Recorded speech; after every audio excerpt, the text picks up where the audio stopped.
next speaker is on the front lines of that movement, on the front lines of video innovation. And I have to say this, before I say the name of the company, I've got to talk about some stats. They have 300 million views a month. That's a lot. That's a lot of views. As a journalist, I will say that's a lot of views. I'm very envious. And the other thing that they have, this other stat that just transfixed me, is 150 million registered users. I mean, this is a product thinker you want to meet. Please welcome Mark Cornfield, the Chief Product Officer of Vimeo and co-founder of Livestream. Let's give him a hand. Hello. Hi, everyone. So at the end of this, we'll have a Q&A where everybody can ask questions. I'm going to start by asking you all a question. How many of you in this room are in businesses that use video to communicate with your customers on a regular basis? Raise your hand. All right. Trying, right? It's a small percentage. My conviction is that if I ask the question again in 5 years, over 90% of the businesses will respond positively to this. Why? Because I believe that video is the most powerful and impactful way that humanity has to communicate ideas. It's been my passion for the last 12 years of my career. My goal is to make that future happen. So, quick intro. I started off as one of the developers of LimeWire, for those of you who know that peer-to-peer application. I then moved on to create a company called Livestream with 3 other co-founders, and we set out to democratize professional quality live streaming. I did that for 10 years, and over the course of 10 years, we powered over 10 million events a year. You might not know the company, but we were behind things as varied as the wedding of Prince Williams with Kate Middleton, the first landing of a spacecraft on a comet, that was Rosetta by the European Space Agency, and on the front lines of the Arab Spring Revolution with citizen journalists streaming live. So 10 years later, my company was acquired by Vimeo, and I transitioned to head up product and engineering for Vimeo. What I have in front of me now is what I believe is the biggest opportunity I've seen in my career. And I'm going to talk to you about that today. But before we get started, I want to talk about the elephant in the room. Video is hard, right? We all have stories of friends, of colleagues, of family members that have tried to create videos. And when I talk about creating videos, this is professional quality video content. And this is mostly what people are faced with. This is iMovie. It's shipped with every Mac. It's Apple's simple video creation tool. And as you can see, I mean, I don't think there's anything particularly simple about this. There's a lot of complex concepts to understand, right? Timelines, tracks, transitions, titles, backgrounds. This is Adobe Rush. Adobe launched this product earlier this year. And they launched it as the simplified video creation tool. You know, this is a gift from the press that came out during the release. Again, I don't think this is particularly simple. But they're solving for a different type of problem. What I want to talk about today is that video doesn't have to be hard. It's about understanding how the format has evolved and then solving for this evolution. Because I believe we're entering a new era in the world of video. For most of the history of video, for the last 120 years, video was used for art and entertainment. In the last couple of years, video has become one of the primary means of communications that businesses, organizations, institutions want to use. And in order to understand how that happened, let's take a quick look at the history of video. About 120 years ago, the Lumiere brothers created the world's first motion picture camera and projector. couple of years later, the world saw the first Technicolor film. And a couple of years after that, the first TV was created. For the next 80 years, video was consumed mostly in people's living rooms or in movie theaters around the world. Up until the end of the century, where digital video was created, the internet came about, Adobe Flash was created. And it's funny, in the tech industry, we don't give enough credit to Flash. But Flash truly transformed the way media was consumed.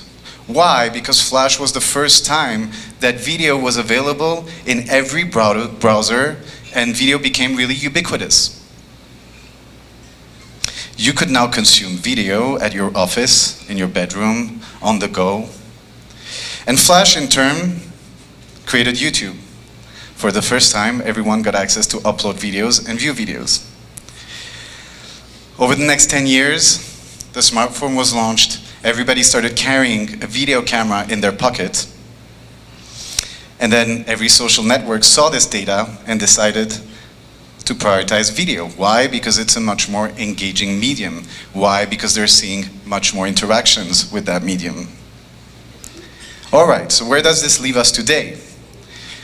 Well, it leaves us in a place where everybody is trying to adopt the medium. And you see pretty crazy behavior. This is Warby Parker. I don't actually know if it's a big brand in Canada, but Warby Parker is a prescription glass retailer. They make these glasses. This is, I just randomly went on their Facebook page. This is the video section of their Facebook page. What I've highlighted here is that you can see they post a piece of video content every couple of days. Okay? This behavior was the behavior of a media company 10 years ago. This is a retailer of prescription glasses. Why do they do that? They know that 75% of the views of a video happen within the first 4 days after it's posted online. Think about what that means for a business. You need to engage with video, but not only once. You need to do it all the time.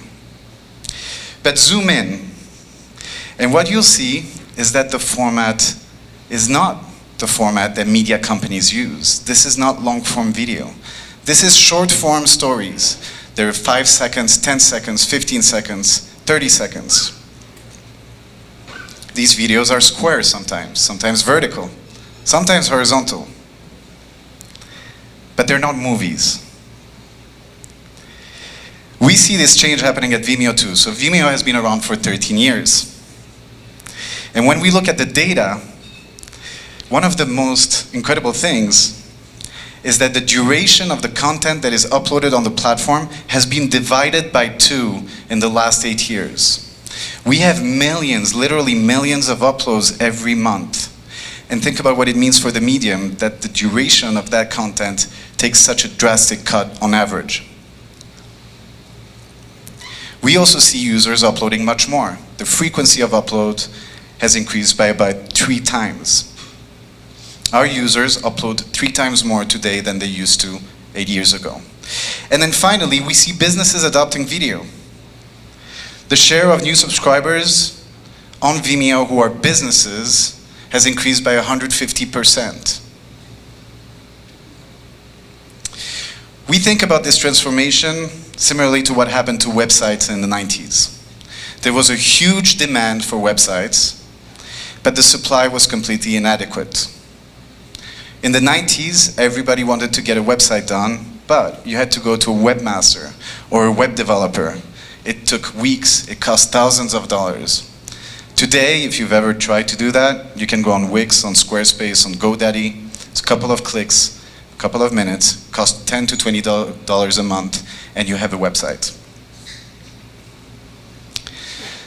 So how are we transforming to capture this opportunity? We see all these changes happening. What is Vimeo doing about it? Vimeo started off as a destination. Some people still think of us as a competitor to YouTube. We're not a competitor to YouTube. Over the years, we've grown to be the largest ad-free video platform in the world. We're a set of tools that help people distribute video content. And we're the reference choice if you want that distribution to happen without somebody else's adverts on it. Every month, we're embedded on millions of new websites on the internet. And so we're going from that strength in distribution to enabling the creation and distribution of professional quality video at scale. We're investing in making creation tools, in helping businesses, organizations source content more effectively, in helping inspire people to create video content. I'm going to show you a concept video of what a tool like that could look like. Imagine this is a bike shop in Colorado. They're trying to use video to promote a sale. They want to post it in a variety of formats, and they want to post it on social networks. A pretty common scenario.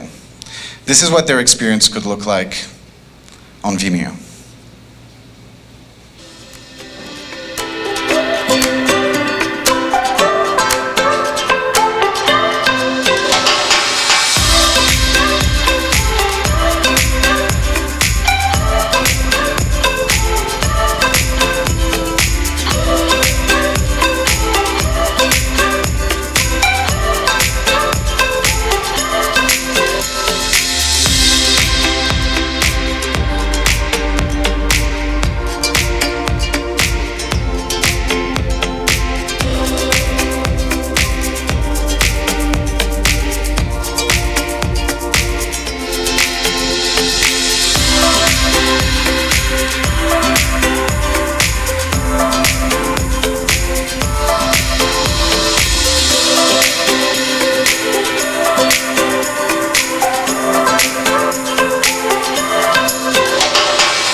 All right, so what you see, I've seen this video 1,000 times and I still get really excited when I see it.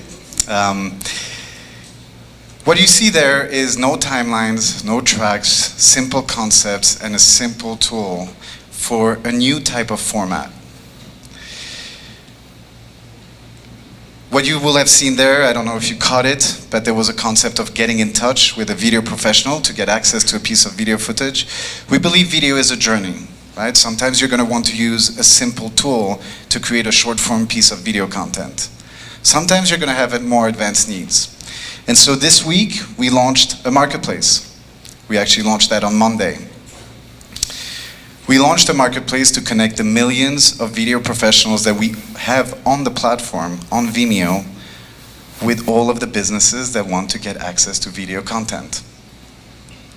We know from our data that 80% of the businesses that come to Vimeo source their content through word of mouth. It's an extremely inefficient process. Frankly, it's enough of a barrier to entry that it prevents access to the format for many people. We also have on Vimeo a community, an extremely large community of filmmakers, of video professionals, of creatives that are looking for work. And so we have both sides of this market. We're just putting them together. I did a search on Monday, the day we launched, for creative professionals in Toronto. And I got 12 pages of results. 350 video professionals on the platform already. And this is day one of the launch. It just shows you the reach.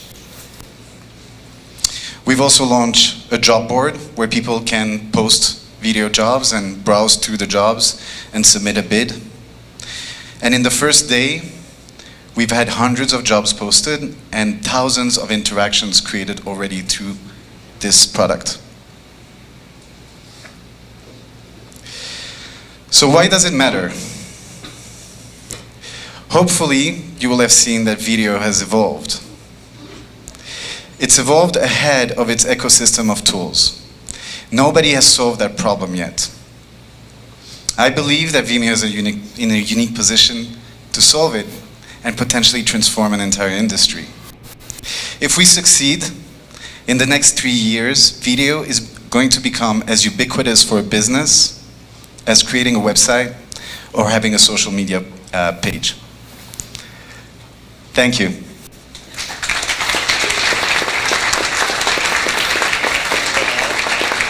I think there are questions now. All right, am I moderating? Go for it. Any question about anything? Sure. Thank you. That was a great talk. So you facilitated significantly the process of creating high quality video. Now the next step, if you want video to be ubiquitous, it's delivery channels. What are your plans for that? So it's a great question. So we've already launched a number of tools to help distribute video content wherever you want. People sometimes think that when you come to Vimeo, you upload a video on Vimeo, that content is going to stay on Vimeo. That's not the case. We've actually launched, probably almost 2 years ago, a tool called Publish to Social. And with a couple of clicks, you can publish the same piece of video to any number of destinations. We're integrated with Facebook, with LinkedIn, with Twitter, with YouTube. So we are also solving for that piece.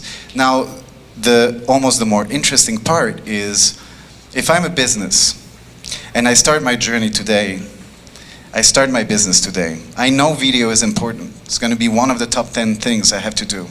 I have no idea how to get started. All I care about is growing my business, right?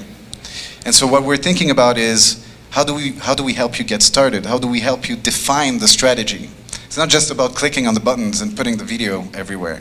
It's about understanding what's most effective and what delivers the biggest ROI in the end. Does that answer the question? Yeah. Okay. Integration with corporate sites. Yes, definitely embedding on websites that we do already. Yeah. Hi. Hello? Hi. I have the mic here. Okay.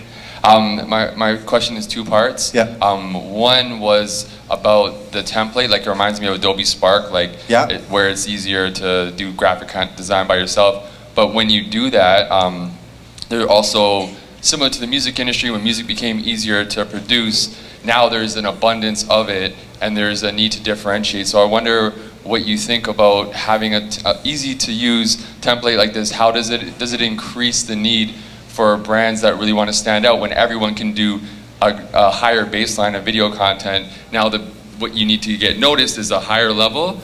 And then the other side for the creators, I think it's really cool that you can sell your work more, but have you thought about how that will affect the value of the work or the price you get for the work you create?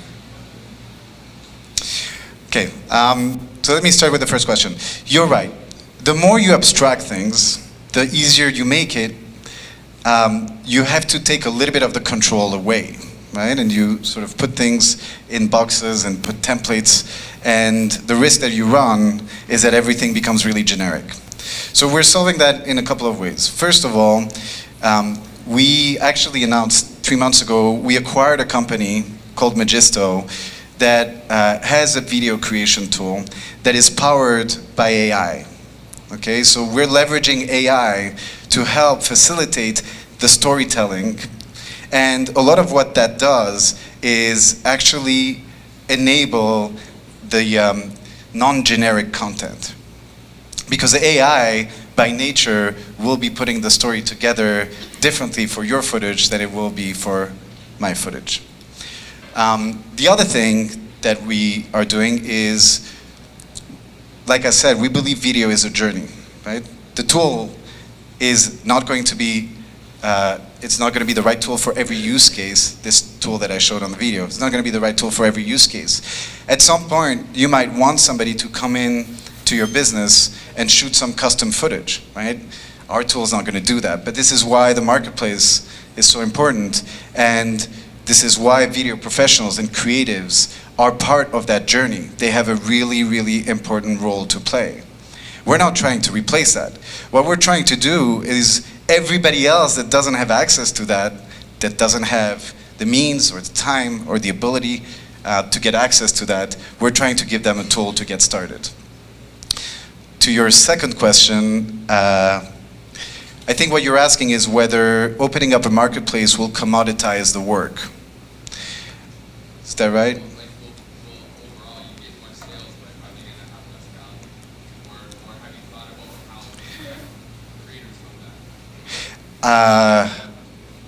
I actually don't think that will lead to that. There's such an inefficient match between supply and demand today that we're ways out from having too many video professionals that serve too little businesses. I believe that the demand is just there to be unlocked, and I believe that the video professionals are just are going to be able to respond to that demand. Yeah.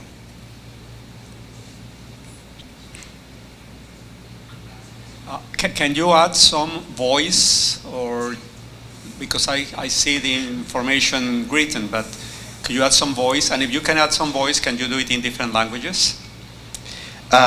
In the tool? Yes, you'll be able to add some custom audio tracks. By the way, this video is a concept video, but what you'll see us do in the coming months is actually quite close to it. And yes, you'll be able to use your own videos, you'll be able to use your own audio, you'll be able to use your own music as well, and so on. Where's the mic? Okay. So my question is more on the marketing side of the product, because this is the first time I'm seeing this side of Vimeo. Yeah. So what are you doing to change that perception that you're not a competitor to YouTube, but more of on the marketplace and the video creation side? Yeah, I'm speaking on stage at Elevate. That's part of the answer. So the question, for those of you who didn't hear, is Vimeo has a long history. It's been around for a long time. People don't know the company as doing what I just showed. You know, many people still think of Vimeo as a competitor to YouTube, like I said. And the question was, what are we doing to change that? And we're putting a significant amount of effort. We did a large brand campaign. We had billboards in San Francisco earlier this year. And yes, we have real work to do. It's one of the big challenges we have to change the public perception.